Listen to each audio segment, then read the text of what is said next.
मुझे कह चुका था कि अगर बड़े भाई नहीं होते तो इधर बम बंदे में इधर सब बंदा हुआ है। वर्दी को देख के कहता कि मैं आपको उड़ा देता अगर भाई बड़े नहीं होते। नार कराची में मासरा हो रहा था नईम शर्री की मौजूदगी की इत्तला पे, मफरदों में मासरा होता नईम शर्री की मौजूदगी की इत्तला पे, कुरंगी में मासरा होता नईम शर्री की मौजूदगी की इत्तला पे। नईम शर्री समझ लो एक ऐसा अखबार की उस टाइम सुर्खियों में था नईम शर्री।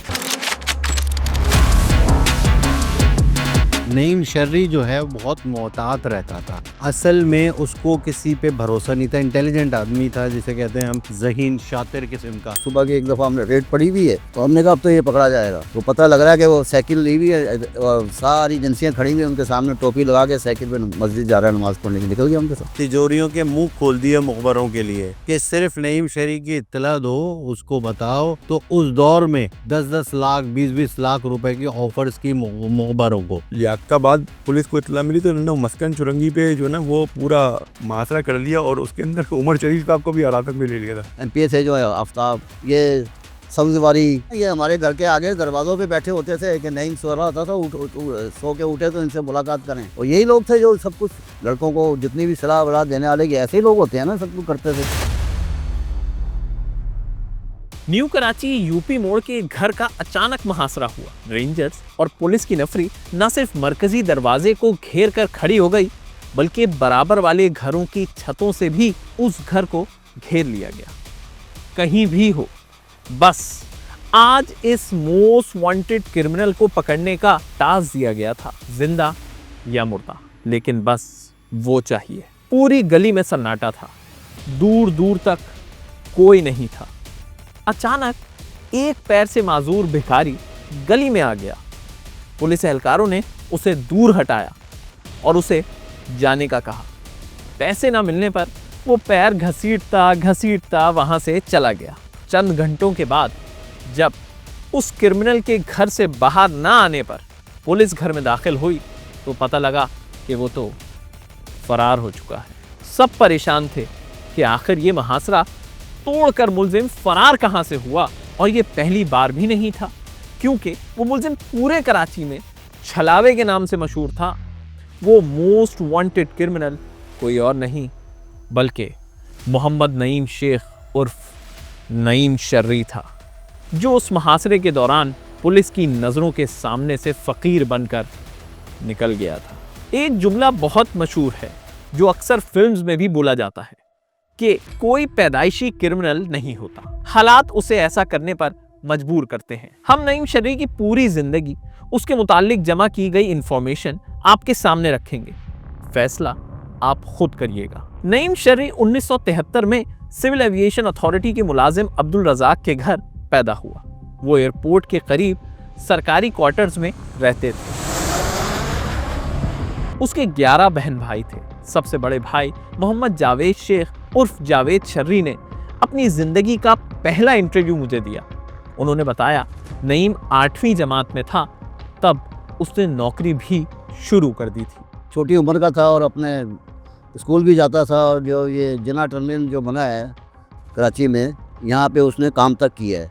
हमारे बहनोई थे, उनके बड़े भाई के साथ कलर वगैरह का काम करता था, स्कूल जाता था। नईम बेसिकली बहुत रहमदिल लड़का था और यानी कि अपने काम से काम रखता था। दोस्ती उसकी थी, अच्छी भी थी, ख़राब भी थी। और बस यही शरारतें करना। ये NQM वालों को तो वो खुद, यानी कि कोई कहीं पे कोई मीटिंग हो रही है या कुछ हो रही है, शाह फैसल में बचपन में, तो मेरे पास शिकायतें आती थी कि जी हमारी मीटिंग हो रही थी तो वो छोटे छोटे जो बम होते हैं वो फाड़ता था, तंग करता था उनको, उसकी शिकायतें आती थी। वो तो किसी पार्टी वार्टी का हिस्सा नहीं था, ना बनना चाहता था। वालिद की रिटायरमेंट के बाद फिर उनका घराना शाह फैसल नंबर 5 मुंतकिल हो गया।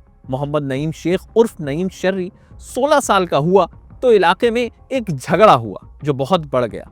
उस झगड़े में गोलियां तो ना चली, लेकिन ये जरूर हुआ कि नईम को गिरफ्तार कर लिया गया। उस वक्त तक ना तो नईम MQM में शामिल हुआ था और ना ही नईम से नईम शर्री बना था। जेल में ही था कि दोस्तों से पेशियों के दौरान पता लगा कि MQM हकीकी के लड़कों ने उसकी वालदा से बदतमीजी की है।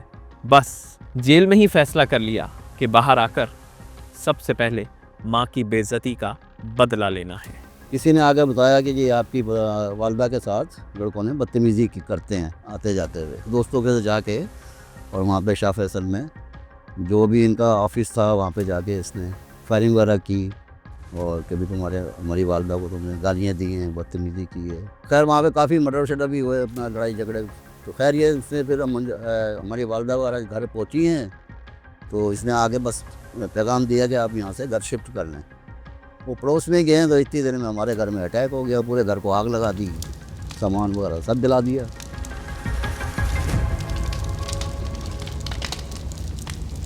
उस एक वाक़ये ने मोहम्मद नईम शेख को सबकी नजरों में एक खौफ की अलामत बना दिया और उसका नाम पड़ा नईम शर्री। उस वक्त के लोग बताते हैं कि सब इसलिए भी खौफजदा होते थे कि एक कम उम्र सा लड़का जो बड़ा हथियार चला लेता है और बेखौफ लड़ता है, उससे कोई क्यों नहीं डरेगा। बड़ा वाक़या होता गुलबर्ग के अंदर, एक वैन से 12 मज़दूर जो ना उनको अगवा किया और फिर एक घर से उनकी लाशें मिली, वो बड़ा वाक़या हुआ। उसके अंदर नईम शर्री का नाम हुआ। 2 फ़ौजियों का जहाँ तक मुझे याद पड़ता है, वो मामला ये था कि वो न्यू कराची से जो है अगवा हुए थे। उनको अगवा किया गया न्यू कराची से, और न्यू कराची से अगवा करने के बाद उनकी जो है ना बॉडीज़ जो ना वो लियाकताबाद के इलाके से मिली, बोरियवन। वो उसके अंदर वो मेरा न्यू पहले साल का पहला दिन था और ये बताया गया कि नसीरुल्लाह बाबर को नए साल का तोहफा। वो एक बड़ी वारदात थी। बस फिर हर दहशतगर्दी की बड़ी कार्रवाई में एक ही नाम सामने आने लगा, वो था नईम शर्री का। मैं तो ये समझता हूँ नईम शर्री एक नॉर्मल सा लड़का था जो कि फिर अस्करी विंग में आके जो है वो दहशतगर्दी की कार्रवाइयों में रहा। कुछ चीज़ें ऐसी भी आई जो उसने नहीं की थी लेकिन उस पर लाद दी गई। नईम शर्री ने फिर यही किया कि अब अगर मुझ पे इतने इल्ज़ामात लगी गए और मैं इतना मशहूर हो ही गया हूँ तो अब मैं फिर मशहूर ही हूँ, फिर मैं वो सारी वारदातें ही करूँ। नईम के बड़े भाई महकमा एक्साइज के मुलाजिम हैं। खुद बताते हैं कि नईम जनूनी हो गया था। जिस दिन वो अगर हकीकत पूछे ना, हमारे घर पे आके रहता था ना, तो हमारी जो फील्ड है ना वो पुलिस की वर्दी है। तो कई दफ़ा वो अगर सही पूछें तो मुझे कह चुका था कि अगर बड़े भाई नहीं होते तो इधर बम बंदे हैं, इधर सब बंदा हुआ है, तो जिस दिन यानी कि वर्दी को देख के कहता कि मैं आपको उड़ा देता अगर भाई बड़े नहीं होते। ऐसा जुनूनी हो गया था। तो मैं सारी रात ऊपर छत पे कुर्सी पे आपकी भाभी को लेकर सारी रात बैठा रहता था। मैंने ना ऐसा ना जुनून आ जाए तो हमको ही उड़ा दे। शायद ही कोई दिन गुजरता था कि अखबार की सुर्खियों में नईम शर्री का नाम शामिल नहीं होता हो। शायद ही इतने मुहासरे कभी किसी की गिरफ्तारी के लिए किए गए हों जितने नईम शर्री की गिरफ्तारी के लिए किए गए। नईम शर्री का मैं समझते हैं पुरस्कार जिसको बोलते हैं, या जिसको बोलते हैं खलाड़ी मखलूक कह सकते हैं, क्योंकि नईम शर्री की बड़ा जो ना, नईम शर्री को हम छलावा कहते थे उस वक्त। नॉर्थ कराची में मासरा हो रहा था नईम शर्री की मौजूदगी की इत्तला पे, बफरदों में मासरा होता नईम शर्री की मौजूदगी की इत्तला पे, कुरंगी में मासरा होता नईम शर्री की मौजूदगी की इत्तला पे। नईम शर्री समझ लो एक ऐसा अखबार की उस टाइम सुर्खियों में था नईम शर्री। 1000 मासरा तो मेरे ससुराल में हुआ है नईम की वजह से, कम से कम। ज़्यादा होंगे, कम से कम बता रहा हूँ। एक एजेंसी आ रही है वो, और हमारे ससुराल में ज़्यादा लेडीज़ ही होती थी उस दौर के अंदर। तो इतना वो आपको पता है, यानी कि वो लोग घर वाले भी किसी टाइम पे इंतज़ार में रहते थे कि अभी एक एजेंसी गई है तो दूसरी आएगी, दूसरी के, और नहीं आता था। और जो आता था तो सबके सामने आता था, सबको पता कि आया हुआ इलाके के अंदर वो घर में भी है। लेकिन इतने महासरों से एक नौजवान कैसे फरार हो जाता था? तो जनाब नईम शर्री भेस बदलने का माहिर था। जब रेड पड़ती थी तो ऐसे निकलता था, पता है उनके सामने निकल जाता था टोपी मस्जिद की लगा के। और अपना सुबह की एक दफ़ा हमने रेड पड़ी हुई है तो हमने कहा अब तो ये पकड़ा जाएगा। वो पता लग रहा है कि वो साइकिल ली हुई है और सारी एजेंसियाँ खड़ी हुई उनके सामने, टोपी लगा के साइकिल पे मस्जिद जा रहा है नमाज़ पढ़ने की। निकल गया उनके साथ, वहाँ जाके रोड पर जाके पैगाम दे रहा है कि भाई तुम्हारा निकल गया, जिसके इंतजार में बैठे हो जाओ करो। ऐसी हरकतें थी उसकी। नईम शर्री जो है बहुत मोहतात रहता था। असल में उसको किसी पे भरोसा नहीं था। इंटेलिजेंट आदमी था, जिसे कहते हैं हम ज़हीन शातिर किस्म का। तो वो अपनी मूवमेंट बताता नहीं था। उस दौर में मोबाइल फ़ोन की टेक्नोलॉजी नहीं थी, पेजर वगैरह चलते थे लेकिन वो भी वो नहीं रखता था। तो इसलिए वो राब्ता जो रखता था वो PTCL के नंबर के थ्रू दूसरों से रखता था। नईम शर्री का नाम चंद सालों में ही इतना बड़ा हो गया कि वजीर आजम हाउस तक में उसकी गूंज सुनी जाने लगी। जराए बताते हैं कि उस वक्त की वजीर आजम बेनज़ीर भुट्टो साहिबा ने भी कराची पुलिस के अहम किरदारों को नईम शर्री की गिरफ्तारी का ताज़ दिया था। तिजोरियों के मुंह खोल दिए मुखबरों के लिए कि सिर्फ नईम शर्री की इत्तला दो, उसको बताओ, तो उस दौर में 10-10 लाख 20-20 लाख रुपए की ऑफर्स की मुखबरों को। हर पुलिस अफसर की एक कोशिश थी कि वो नईम शर्री को पकड़ ले। इसके लिए उन अफसरान ने बाकायदा मतलब हर किस्म की लालच दी, कुछ खवातीन भी हायर की। नईम शर्री वो शौकीन नहीं था उस नौइयत का, लेकिन कुछ खवातीन जो थी वो हायर की ताकि पता चल सके नईम शर्री की मुखबरी हो सके। अगर आपको ये वीडियो पसंद आ रही है तो अभी सब्सक्राइब करें। भाइयों ने कई बार नईम को समझाया, लेकिन उसने यही जवाब दिया कि मेरे पास वापसी का कोई रास्ता नहीं है।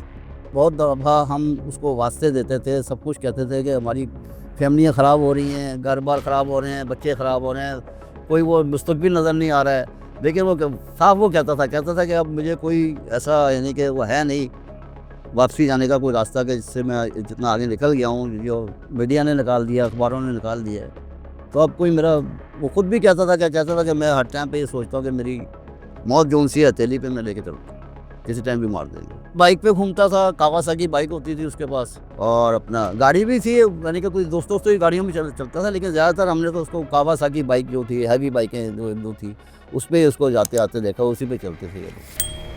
छापों की वजह से ना तो घर के मर्द बहनों की शादियों में शरीक हो सके, ना ही माँ बाप के जनाजे में। 2 बहनों की शादियों में नहीं गए हम, सामने शादी हो रही है सक्सेशन के हाल में, और ये रोड के इस तरफ खड़े में हम शादी में नहीं जा सकते, उनके रुखसती में नहीं जा सकते, जाके रुखसती कर दें बहनों को। एजेंसी ने घेरा हुआ सब कुछ कि कहीं पे नईम नहीं आ जाए। 2 भाई मेरे बाहर हैं, 3, लेकिन हमारी वालदा का इधर ही ज़ियाउद्दीन हॉस्पिटल में इंतकाल हुआ, वालिद साहब का भी इधर हुआ। बड़ी कोशिश की कि किसी तरीके से, लेकिन हॉस्पिटल तो क्या कहीं भी नहीं आ सके बेचारे, वहीं पर बस वीडियो वगैरह में दिखाया, वहीं पर रोते फिरते रहे। नईम को बाबा शाह नूरानी के मज़ार से बड़ी अकीदत थी, हाथ पर लाहौती भी लिखा हुआ था, और इसीलिए मज़ार का भी कई बार मुहासरा हुआ। इसको नूरानी का बड़ा शौक था ना, किसी भी तरीके से मोटरसाइकिल हो या ट्रक जाते थे, किसी तरीके से वो नूरानी चला जाता था।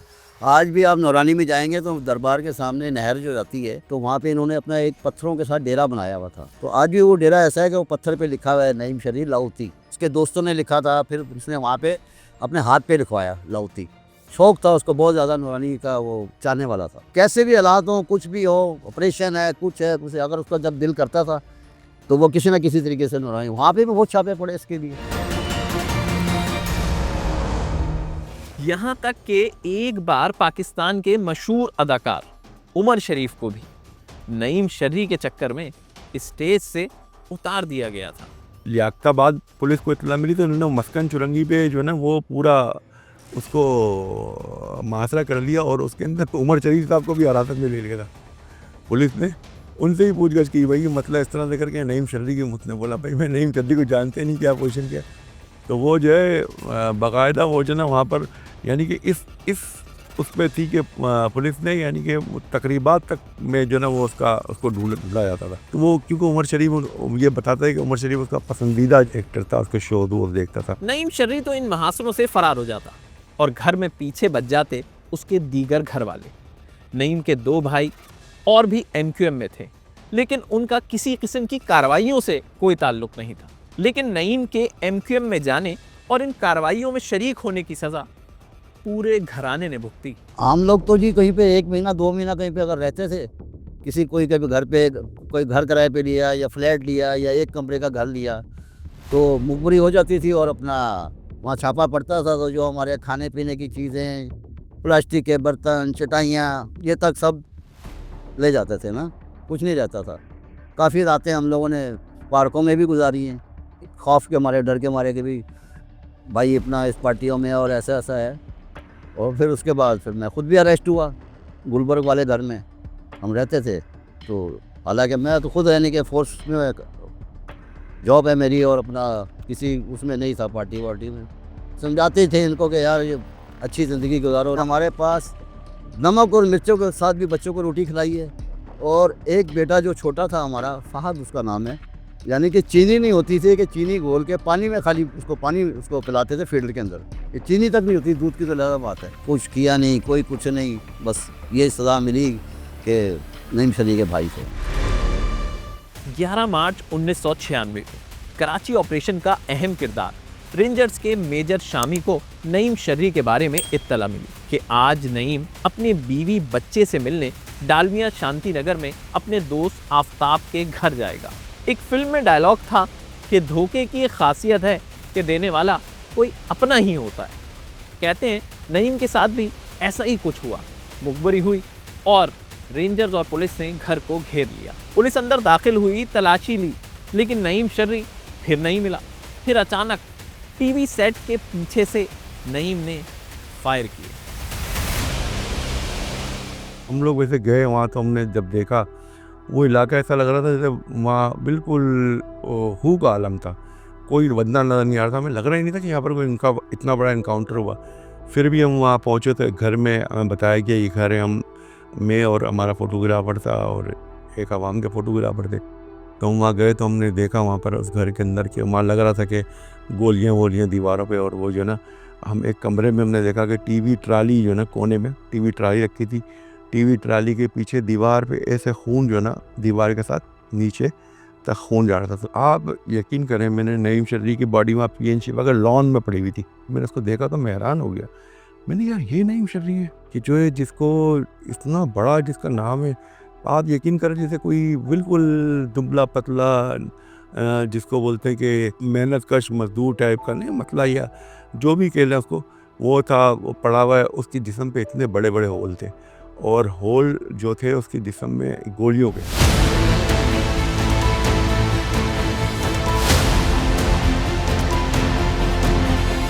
जिस टाइम पे इसका मर्डर हुआ है नईम का, तो उस टाइम में मैं जेल में था। इसी के यानी कि भाई के चक्कर में मुझे उठाया हुआ था, तो जेल में था। फिर दूसरे दिन हमें जेल में इत्तला मिली, जेल बंद थी सारी। तो हमने कहा क्या हुआ, तो फिर एक खाकरू आता है झाड़ू वाला, उसने बताया कि नईम शर्री का मर्डर हो गया, तो इसलिए जेल बंद है। उसके भाई यहाँ रहते हैं शांति नगर में, गुलशन इकबाल कोई बंगला था, तो ये वहीं रहता था आगे अपनी वाइफ के साथ। और इसका एक दोस्त था आफताब, उसकी भी नई नई शादी हुई थी बेचारे की। तो बस वो कोई 2-3 दोस्त थे, इसको छोड़ के गए हैं जिनको पता था जो ख़ास थे।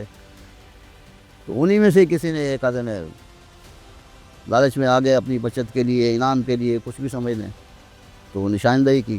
तो वहाँ पे फिर अच्छा खासा मुकाबला हुआ। ताज्जुब की बात यह है कि मुकाबले से चंद दिनों पहले ही नईम शर्री की जिंदा या मुर्दा सर की कीमत 50 लाख रुपए रखी गई थी। इसके बारे में कुछ लोग कहते हैं कि शायद नईम शर्री के मुखबर ने ये पैसे मिलने की जमानत मांगी थी, जिसके लिए ये कीमत मुकर्रर की गई।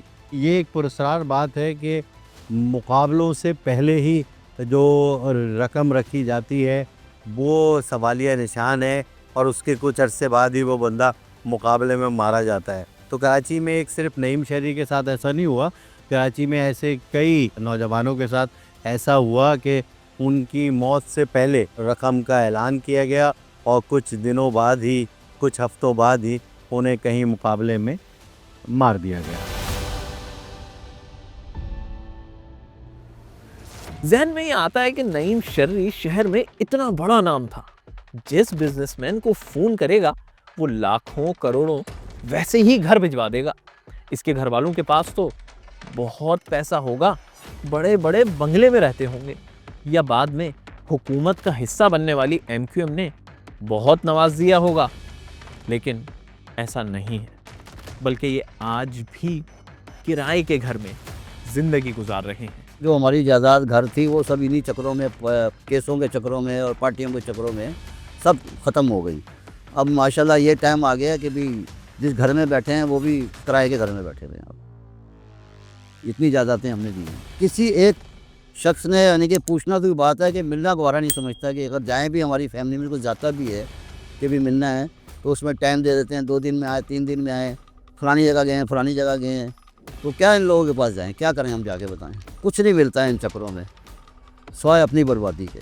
लेकिन हमने कभी ना कोई बेनिफिट लिया है ना, बस ये है तकलीफ़ होती है कि भी अपना इतनी कुर्बानियाँ देने के बावजूद, और बच्चे जवान हैं हमारे, कभी किसी ने नहीं पूछा कि आगे भी नौकरियों पे काबिल है कि भी आगे पीछे कोई नौकरी है तो आपको बच्चों को दिया। मैं ही नहीं हूँ, एक बहुत सारे लोग हैं कि हमारे घर के आगे दरवाज़ों पे बैठे होते थे कि नहीं सो रहा होता था, सो के उठे तो इनसे मुलाकात करें। ये हो गए। एक वो आफताब भाई थे, क्या नाम है उनका, MPS है जो है आफताब, ये सब्ज़बारी, ये सारी जगह से आपने देखा है नहीं कि वहाँ पे इंतज़ार में बैठे होते थे कि नहीं उठे तो सब मिल के जाए। और यही लोग थे जो सब कुछ